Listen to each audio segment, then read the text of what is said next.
жан бола тұрып, қоғамға өз үлесімді тигізіп жатқаныма өзімді өте бақытты сезінемін.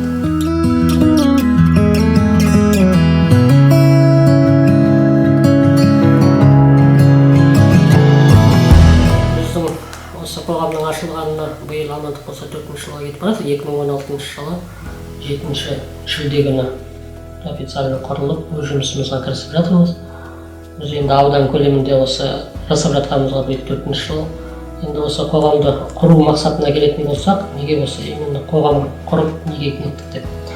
Мен енді өзім осындай мүгедек жандардың қатарынан болғаннан кейін ойладым да, осы ауылымыздағы, жалпы осы ауылдық өңірлерде мүмкіндігі шектеулі жандарға аз да болса да бір көмегімізді тигізуге, жұмыстану үшін құрылған мақсатымыз осы. Енді құрылғаннан бері қарай бірталай игі істер жасалды.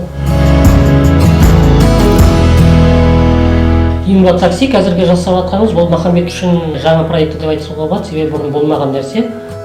Жасалмаған жұмыс, осы жұмысқа кірісіп жатқанымызға осы 2 айдың үстіне шықты.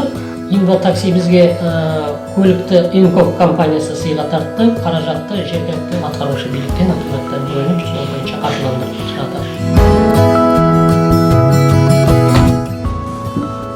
Таксиде жасағанымыз 3 ай болды. Заявка түскеніне байланысты 6-7 рет тасимын. Өз жұмысым өзіме ұнайды.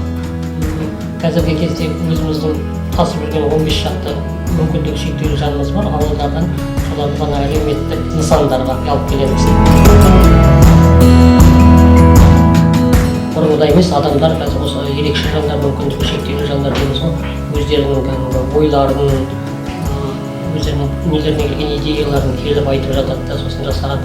Құттай да болса бір тиген көмегімізге ризашылығын білдіріп, алдағы уақытта осылай бір дамытпадық па деген сияқты өздерінің ұсыныстарын айтып жатады. Соған риза боламыз.